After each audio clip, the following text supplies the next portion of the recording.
271 में आप सभी का स्वागत है।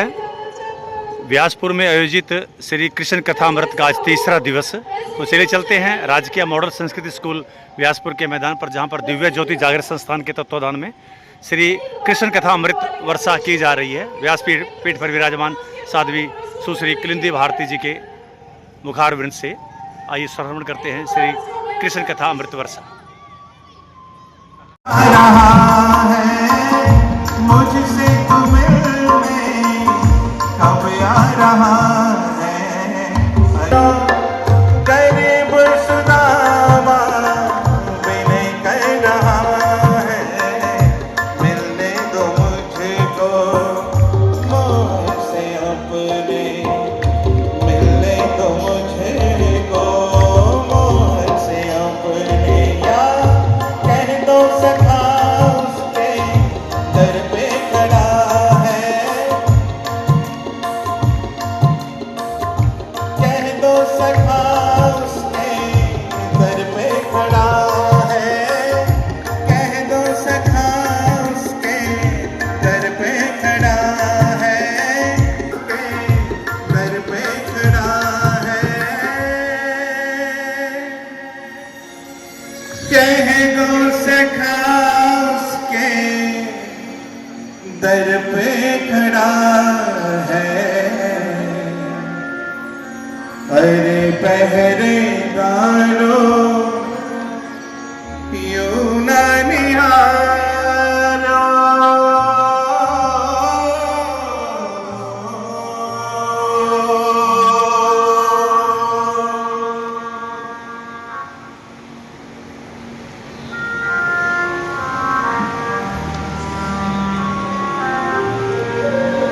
सुदामा ने बड़ी याचना की, बस एक बार मेरा संदेश मेरे शाम तक पहुंचा दो। कहने लगा, प्रभु द्वार पर एक विप्रवर आए हैं, वो आपसे भेंट करना चाहते हैं। प्रभु ने कहा, हमने तो कभी किसी को भेंट करने से मना नहीं किया। प्रभु वो आपको का मित्र बता रहा है। प्रभु ने जैसे ही ये बात सुनी, चढ़ से अपना मुख ऊपर किया, कहने लगे, मित्र क्या नाम बता रहा है वो अपना? जल्दी बताओ प्रहरी, जल्दी बताओ, उसने अपना नाम क्या बताया? कहने लगे, प्रभु वो अपना नाम सुदामा बता रहा है। बस इतना कहने की देर थी कि संपूर्ण आर्यव्रत के सम्राट द्वारिकाधीश ने जैसे ही सुदामा नाम सुना, अपने सिंहासन से खड़े हो गए, नंगे पांव दौड़ पड़े, राजमहल से दौड़ते चले जा रहे हैं। वस्त्र अस्त व्यस्त है। आज सभी महल के लोग देखकर आश्चर्यचकित हैं। अरे आज द्वारिकाधीश किसको मिलने के लिए नंगे पांव दौड़े चले जा रहे हैं? दास दासियां, सैनिक, उनकी पटरानियां, रानियां सब आश्चर्यचकित हैं। द्वारिकाधीश कहाँ दौड़े चले जा रहे हैं, वो भी नंगे पांव। उनको अपने उत्तरायण का भी ध्यान नहीं है। सब भाग लिए द्वार भगवान श्री कृष्ण जी के पीछे ही। भगवान श्री कृष्ण जी राजमहल से बाहर आए, दौड़ते दौड़ते वहां पर गए जहां सुदामा खड़ा था। दूर से जैसे ही सुदामा को देखा, उसी समय हमारे प्रभु ने एक दौड़ ऐसी लगाई कि जाकर कसकर सुदामा को अपने गले के साथ लगा लिया। इतना कस के उसको अपने आलिंगन में लिया। इधर सुदामा जी सब बुझा रहे हैं, इतना सा बुझा रहे हैं क्योंकि प्रभु के शरीर से कस्तूरी की सुगंध आ रही है और सुदामा पसीने से लथपथ हुआ पड़ा। प्रभु ने कहा, आ गया सुदामा, आ गई तुझे मेरी याद, चला मेरे साथ भीतर चल। ये कोई साधारण मिलन नहीं था, ये राजमहल और झोपड़ी का मिलन था, ये सूर्य और किरण का मिलन था। भगवान श्री कृष्ण जी सुदामा को अंदर लेकर आते, जिस सिंहासन पर वो स्वयं बैठते हैं उस सिंहासन सिंहासन पर उन्होंने सुदामा को बिठा दिया और स्वयं सुदामा के पैरों में बैठ जाते हैं। उनकी नजर सुदामा के श्री चरणों पर जैसे ही पड़ी जिसमें रक्त की धाराएं प्रवाहित हो रही थी और उनके श्री चरण कांटों से बिंदे पड़े थे। प्रभु ने अपने हाथों से उसके चरणों को पकड़ते हुए कहा है, सखा कितना कष्ट उठाना पड़ा ना तुझे मुझे मिलने के लिए। नेत्रों से विरल अश्रुधारा भगवान श्री कृष्ण जी के प्रवाहित हुई और उसने सुदामा के चरणों को प्रक्षालित कर दिया। भगवान श्री कृष्ण जी रुक्मणी से कहते हैं, अरे रुक्मणी जल्दी से जल और पात्र लेकर आओ, हम अपने सखा के चरणों को प्रक्षालित करेंगे। रुक्मणी जी जल और पात्र लेकर आते।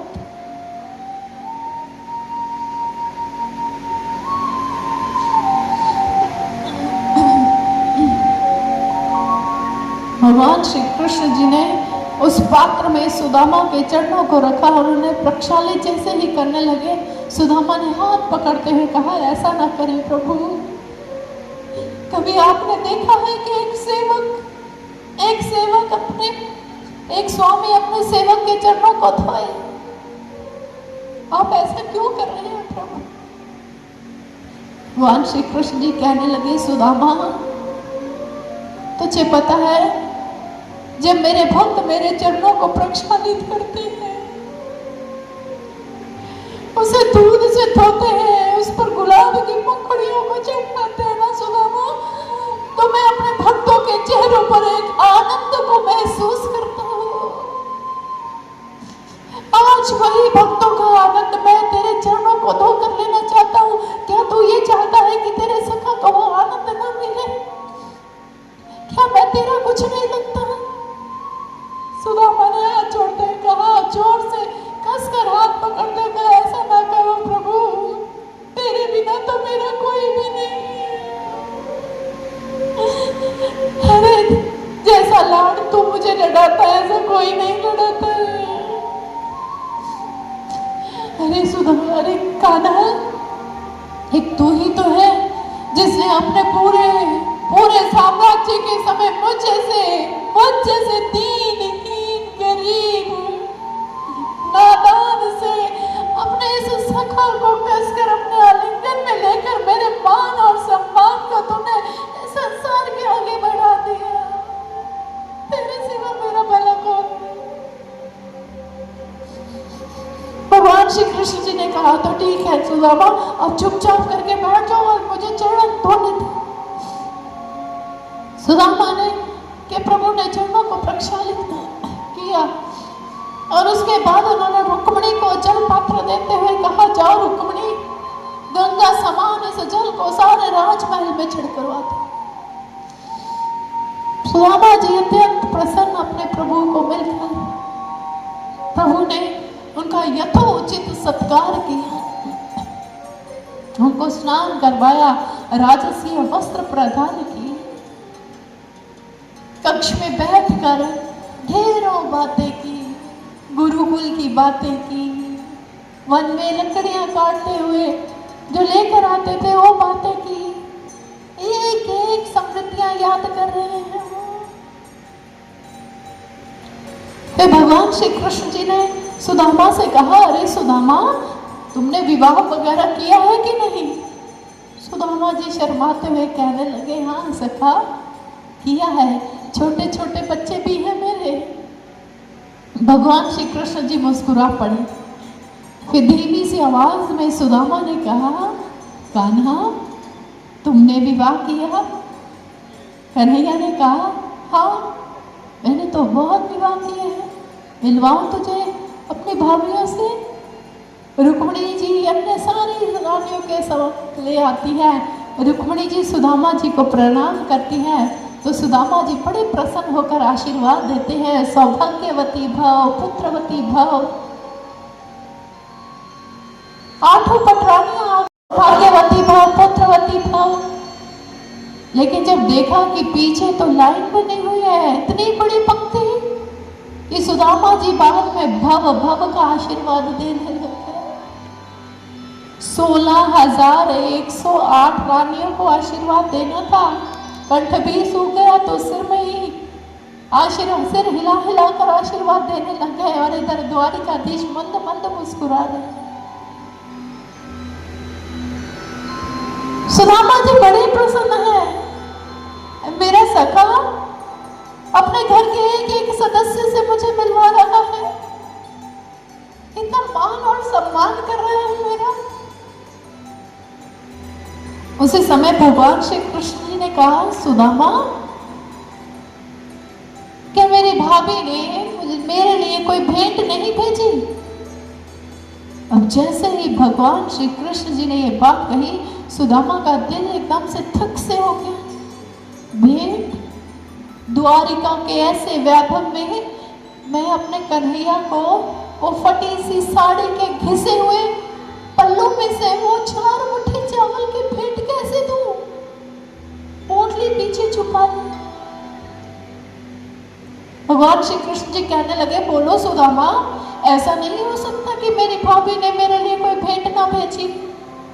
सुदामा ने कहा, नहीं नहीं, अरे नहीं, कुछ नहीं भेजा है। तो भगवान ने कहा कि तुम पीछे छुपा क्यों रहे हो? अरे याद है ना सुदामा, गुरुकुल में भी तुमने मुझसे चने छुपा कर खा लिए थे, और आज फिर मेरे भाभी द्वारा भेजी हुई भेंट को अकेले ही खाना चाहते हो, प्राप्त करना चाहते हो? सुदामा ने कहा, अरे नहीं नहीं, वो तो मेरी पीठ पर खुजली हो रही है, इसलिए मैंने हाथ पीछे किया है। भगवान श्री कृष्ण जी कहने लगे, सुदामा अब मैं नहीं जाने दूंगा उस भेंट को। सुदामा के पास पड़ जाते हैं। दोनों मित्र में एक प्यारी सी झड़प होती है। भगवान श्री कृष्ण जी सुदामा के हाथों से उस पोटली को लेना चाहते हैं, और जैसे ही सुदामा जी आगे बढ़ते हैं, सुदामा जी के पास बड़े प्रभु, और झट से उस पोटली को जैसे ही उन्होंने खींचा तो फट जाती है और चावल के सारे दाने जमीन पर बिखर जाते हैं।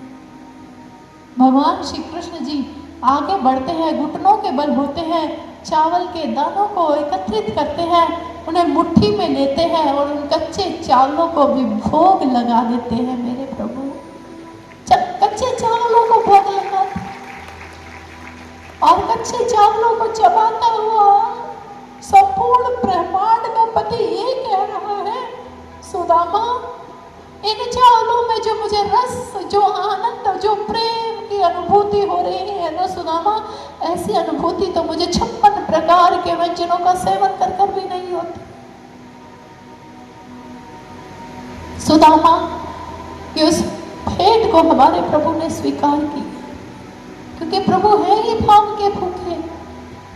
भाव का हूँ भूखा मैं, भाव एक सार है, भाव से जो मुझको भजे, भव से बेड़ा पार है, भव से बेड़ा पार है। ये भगवान का उद्घोष है। सुदामा बड़ा प्रसन्न, बड़े दिन व्यतीत किए उनके सानिध्य में। फिर सुदामा ने हाथ जोड़ते हुए कहा, प्रभु तुम्हारा दर्शन करके मैं कृतार्थ हो गया, अब मैं वापस लौटना चाहता हूँ। मेरा परिवार मेरी प्रतीक्षा में होगा। सुदामा जी को प्रभु ने ढेर सारे आशीर्वाद दिए। प्रभु बार बार उससे पूछते रहे, सुदामा किसी चीज का अभाव तो नहीं है? तू प्रसन्न तो है ना? किसी प्रकार की कोई चिंता तो नहीं है? सुदामा ने कहा, नहीं प्रभु, जब श्याम मेरे साथ है तो मुझे किस बात की चिंता? नहीं प्रभु, मैं बड़ा प्रसन्न, बड़े आनंद में हूं। और अपने कन्हैया से विदा लेकर सुदामा जी वापस लौट पड़ते।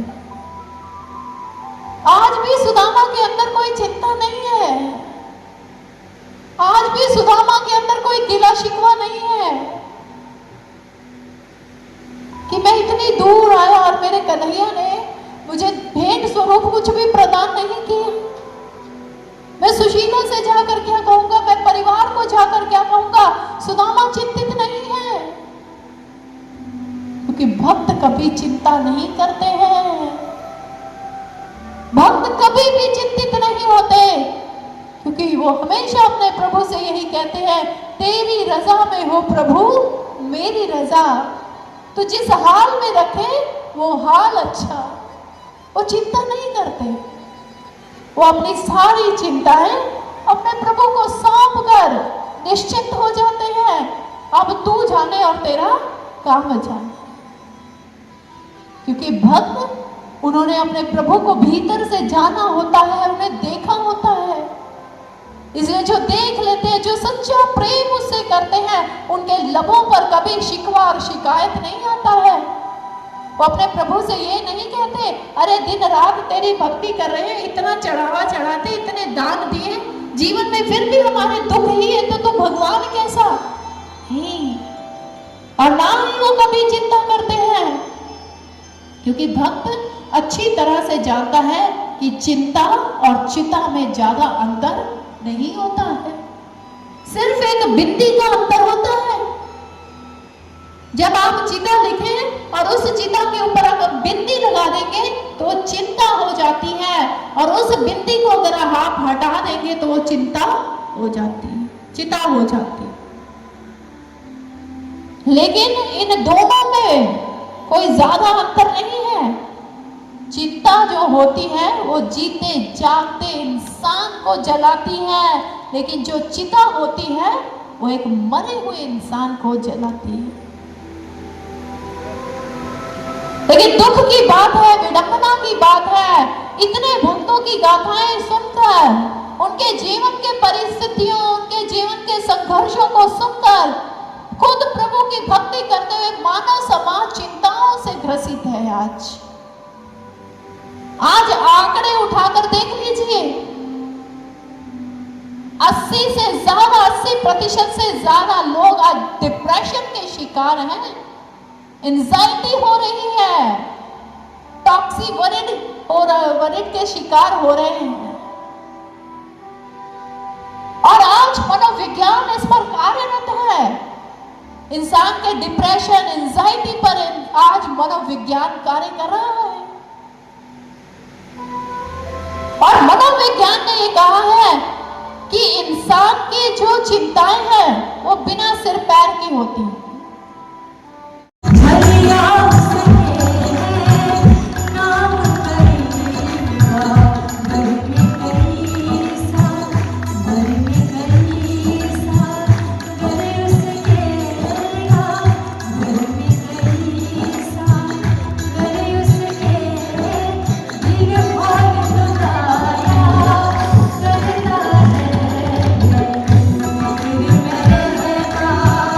Oh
चाहते हैं।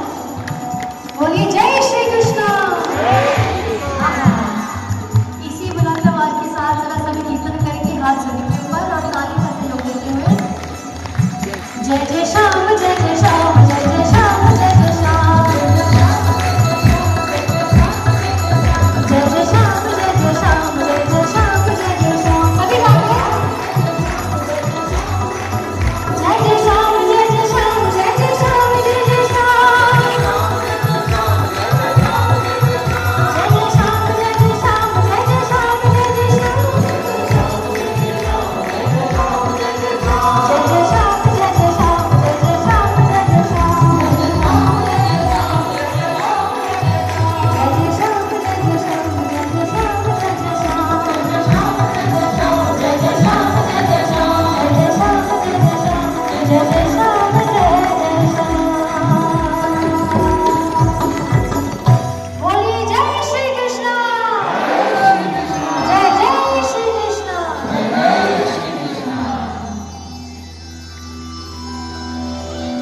और बेफिक्र हुए सुदामा जी अपनी सुदामापुरी की ओर प्रस्थान कर जाते हैं।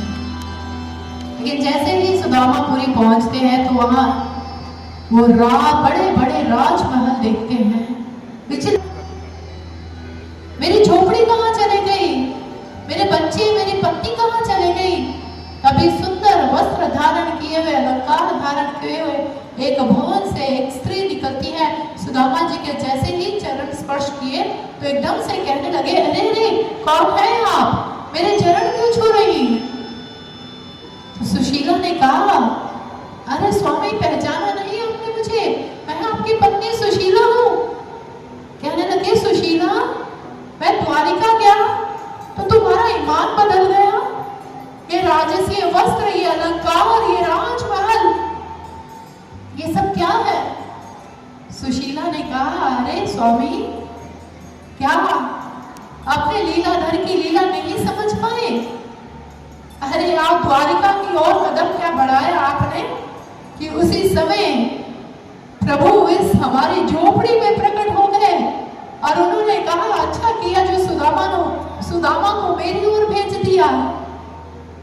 ये जो आप सब कुछ देख रहे हैं ये द्वारिकाधीश का दिया हुआ प्रसाद है, ये उनकी कृपा है सब कुछ।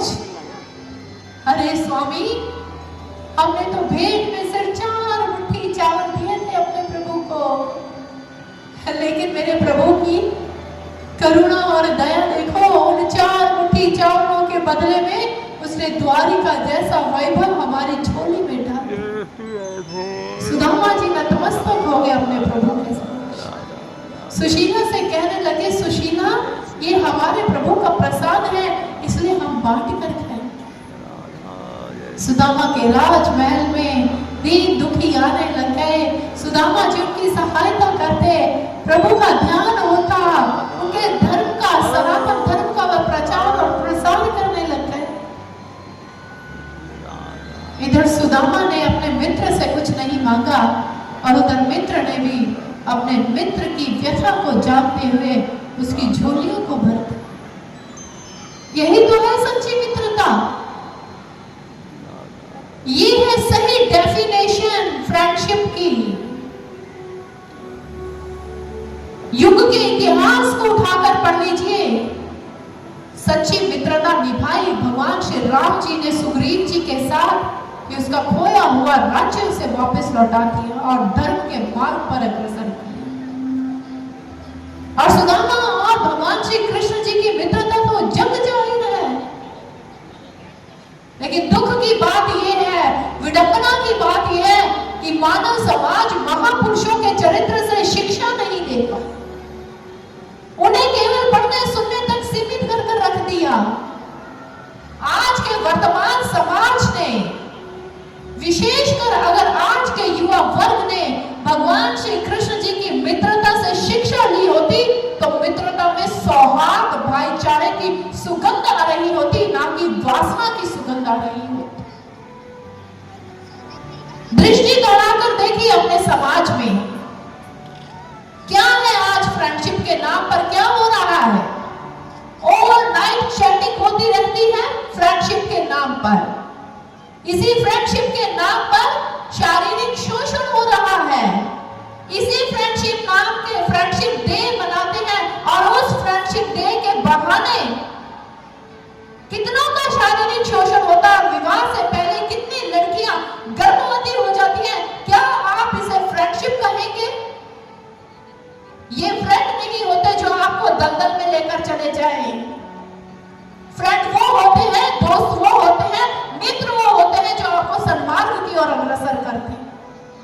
जो आपको सही राह की ओर अग्रसर कर दे।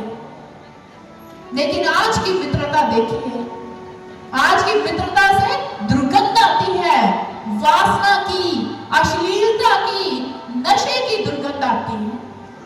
वर्तमान में युवा समाज को देख लीजिए, कैसी मित्रता निभा रहा है। आज एक इंसान जब नशे का सेवन करता है तो उससे अगर पूछा जाए कि तुम ये नशा क्यों कर रहे हो, तो उसका आगे से जवाब होता है, दोस्तों का दबाव है मेरे पर। कैसे दोस्त है जो अपने मित्र को दबाव में लेकर नशे की दलदल में धकेल रहे हैं? क्या इसे मित्रता कहेंगे आप? किसी के जीवन को खराब कर देना, उस पर ऐसा दबाव डाला कि वो नशे का सेवन करे और नशे का सेवन करके उसको अपने चरित्र तक से गिर जाता है। वर्तमान समाज में युवाओं की हालत यही तो है, नशे के दलदल में धंसे हुए हैं, चरित्र से गत्ते चले जा रहे हैं। रात रात तक बाइक पर बैठकर लड़कियों को छेड़ना, उनका उपहास उड़ाना, क्या ये मित्रता है? क्षमा कीजिएगा, बात सच्ची कह रही हूं लेकिन कड़वी लग रही होगी। अरे भगवान श्री कृष्ण जी और सुदामा से अगर शिक्षा ली होती तो आज के युवा वर्ग की ये दशा ना हो रही होती। अरे मित्रता निभाई हमारे देशभक्तों ने, सामने जीवन के बड़े लक्ष्य को जब उन्होंने देखा और कोई भी अगर उस लक्ष्य से भटकता था, क्रांतिकारी एक दूसरे को अच्छी तरह से अपनी मित्रता निभाते थे ताकि मेरा मित्र अपने लक्ष्य से भटक ना जाए। राजगुरु सुखदेव जी के जीवन की एक घटना सुनाती। सामने था एक महान लक्ष्य, भारत मां को आजाद करवाना, लेकिन कहीं से राजगुरु को एक अश्लील सुंदर स्त्रियों का चित्र मिल गया, युवतियों का चित्र मिला और वो अपने साथ ले आए और जहां पर वो रहते थे वहां एक दीवार पर चिपका दिया। और जब दीवार पर चिपकाया तो सभी ने कहा कि राजगुरु इसे हटा दो। चंद्रशेखर आजाद गुस्सा करेंगे, कहने लगे इतना सुंदर चित्र है, इसे गुरेज कैसा? चंद्रशेखर आजाद जी जब बाहर आए और दीवार पर उस वाहियात चित्र को देखा तो उन्होंने सभी से पूछा किसने लगाया है ये ऐसा चित्र? तो उन्होंने कहा हमारे रसिक मिजाज के राजगुरु ने ये चित्र लगाया। चंद्रशेखर आजाद जी ने उस चित्र को फाड़ा, उसके दो टुकड़े किए और कूड़ेदान में डाल दिया। जब राजगुरु वापस आते हैं, उस चित्र के बारे में, उन सुंदर युवतियों के चित्र के बारे में पूछते हैं तो उस समय सरदार भगत सिंह जी से कहते हैं कि आजाद जी ने उसे कूड़े में डाल दिया। जब चंद्रशेखर आजाद जी बाहर आए तो राजगुरु ने कहा आजाद जी सुंदर सुंदर साम्राज्य का निर्माण करने जा रहे हैं, सुंदर देश का निर्माण करने जा रहे हैं और सुंदरता से इतना गुरेज। तो उस समय आजाद जी ने अपनी मित्रता निभाई, राजगुरु का हाथ पकड़ते हुए कहने लगे मित्र बात सुनो मेरी, गुरेज मुझे सुंदरता से नहीं है, लेकिन जिस सुंदरता के पीछे तुम पड़ गए हो उस सुंदरता के कारण हम अपना लक्ष्य प्राप्त नहीं कर पाएंगे। हम क्रांतिकारियों का एक ही सौंदर्य और वो है भारत मां की आजादी।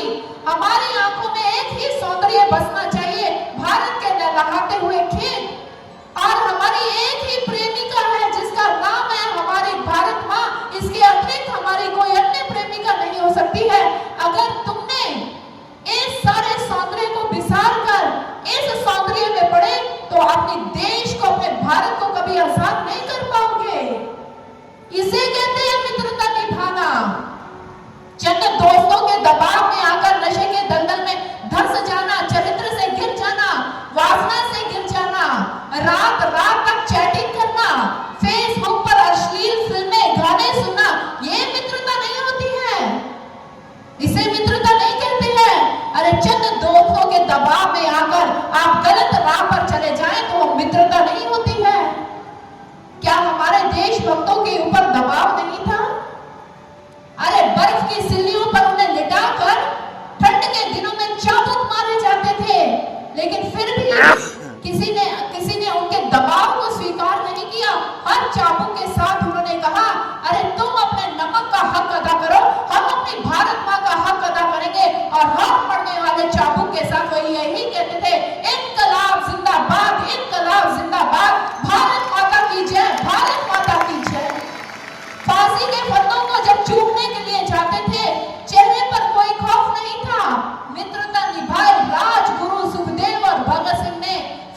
के फंदे पर जा रहे हैं, हाथों में हाथों को पकड़ा, कोई डर नहीं, कोई भय नहीं, एक दूसरे को बधाइयां दे रहे हैं, गले लगा रहे हैं।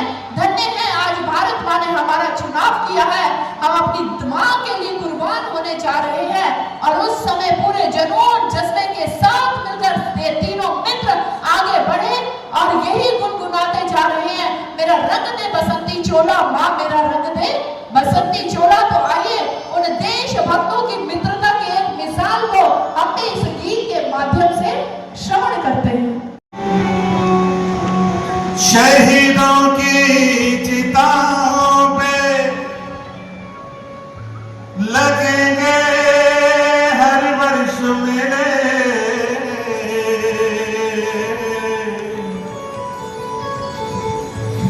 शहीदों की चिताओं पे लगेंगे हर वर्ष मेरे,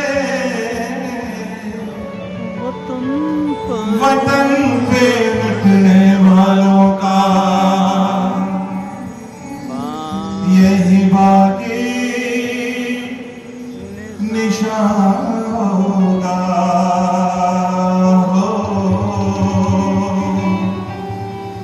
यही बाकी निशान होगा। भारत माता की जय। तो आपसे आग्रह है ताली का सहयोग दें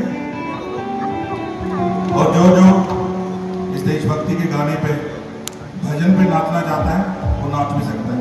ठीक है जी, ओके।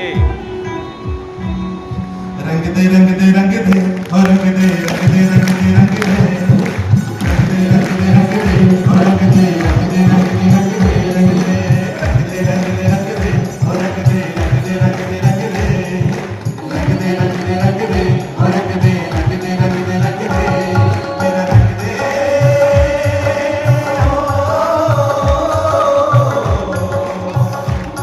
मेरा रंग दे बसंती चोला माई रंग दे मेरा रंग दे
वीर योद्धाओं को।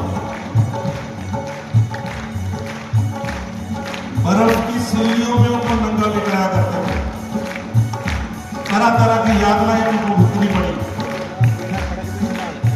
तो क्या हम उनके लिए कुछ ताली का सहयोग भी नहीं दे सकते? वो तो हमारे लिए जान तक दे गए ताकि हम खुली हवा में सांस लें। तो वतन से प्रेम करते हैं, वो नाचना चाहते हैं। हमारी माताएं जैसे खड़ी हुई तो भाइयों में से कोई नहीं है जो नाचना चाहता है। हाँ जी, देखिए अभी तीसरा दिन 2 दिन तो निकल गए हैं। कौन देश प्रेमी बैठे हुए यहाँ पर? हाँ जी, मेरा हाथ खड़ा करके बताएं भाई, अरे शर्माने की क्या बात है? देश के लिए नाचना है।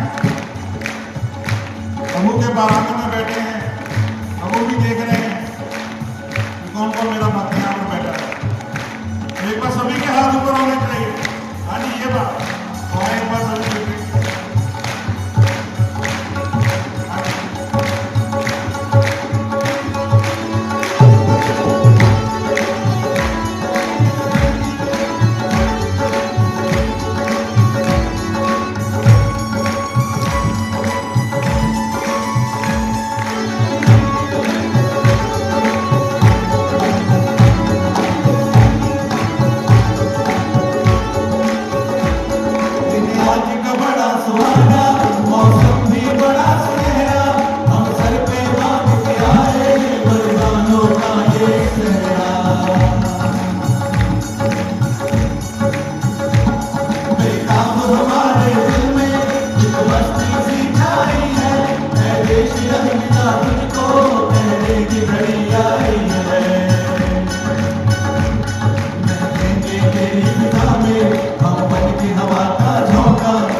लेकिन यक्ष प्रश्न यह है कि जिस भारत की भूमि पर अर्जुन जैसे, पांडव जैसे, भगत सिंह, राजगुरु, सुखदेव, रामतीर्थ स्वामी विवेकानंद जी जैसे युवा हुए, आज उसी भारत का युवा, उस भारत देश के युवा की मित्रता उसको अश्लीलता की और वासना की और नशे की ओर क्यों लेकर जा रही है? गुरुदेव श्री आशुतोष महाराज जी बड़ी सुंदर बात कहते हैं। महाराज ने कहा कि भारत एक ऐसा देश है जहां सबसे ज्यादा युवा वर्ग पाया जाता है, और ऐसा नहीं है कि युवा बेकार है। अगर इसी युवा को सही दिशा मिल जाए तो वो दिन दूर नहीं जब फिर से इसी देश में फिर से भगत सिंह, राजगुरु, सुखदेव, चंद्रशेखर आजाद, विवेकानंद और राम तीर्थ जैसे युवा उत्पन्न हो सकते हैं। लेकिन कैसे? बहुत सारी गंध हो तो तेजाब होता है, बहुत सारे प्रश्न हो तो जवाब होता है, धड़कता है ब्रह्म ज्ञान जब युवाओं के हृदय में, तभी इनकलाब होता है, तभी इनकलाब होता है। ब्रह्म ज्ञान के बीज को आरोपित करना होगा आज के मानव समाज के अंदर, आज के युवाओं के अंदर। लेकिन ब्रह्म ज्ञान है क्या? ब्रह्म शब्द संस्कृत के ब्रीहि धातु से निकला है, जिसका अर्थ है ऑल प्रिवेडिंग, जिसका कण कण में विस्तार है। और ज्ञान शब्द संस्कृत के गे धातु से निकला है, जिसका अर्थ है जान लेना। वह ईश्वर जो परमात्मा जो कण कण में वास कर रहा है, उसका दर्शन अपने घट के अंदर कर लेना, अपने भीतर कर लेना, इसी को ब्रह्म ज्ञान कहते हैं। और यही ब्रह्म ज्ञान जब युवाओं के हृदयों में प्रकट होगा तो भारत में फिर से एक बार इनकलाब होगा, इनकलाब होगा। इसलिए मैं इस मंच से आह्वान करना चाहूंगी संपूर्ण युवा वर्ग का, संपूर्ण व्यासपुरा वासियों का, कि इस ब्रह्म ज्ञान का वर्णन कीजिए, अपने घट के अंदर उस ईश्वर, उस परमात्मा का दर्शन कर अपने जीवन को सार्थक कीजिए। क्योंकि जब एक साधक ईश्वर का दर्शन करता है, तब ही सही अर्थों में वो अपने समस्त रिश्तों को निभा सकता है, तब वो सही अर्थों में अपनी मित्रता को निभा सकता है, तब वो सही अर्थों में अपने संपूर्ण मर्यादाओं और परंपराओं का पालन कर सकता है, तभी वो सही अर्थों में अपने देश से और देश की संस्कृति से प्यार कर सकता है। इसलिए भगवत प्रेमियों, भगवान श्री कृष्ण और सुदामा की यह मित्रता हमें अध्यात्म की ओर अग्रसर कर रही है, अध्यात्म का वर्णन करने की प्रेरणा प्रदान कर रही है। इसलिए आप भी उस ब्रह्म ज्ञान को प्राप्त कीजिए और अपने जीवन को सार्थक कीजिए। तो आइए अब समय सीमा को ध्यान रखते हुए मैं अपनी वाणी को यहीं पर विराम देना चाहती हूँ। भगवत प्रेमियों, आज जैसे आपने भगवान श्री कृष्ण और सुदामा जी की मित्रता को श्रवण किया, कल इसी पंडाल में, ध्यान से सुनिएगा, कल इसी पंडाल में भगवान श्री कृष्ण जी का जन्मोत्सव, उनका जन्मदिन बड़ी धूमधाम के साथ मनाया जाए।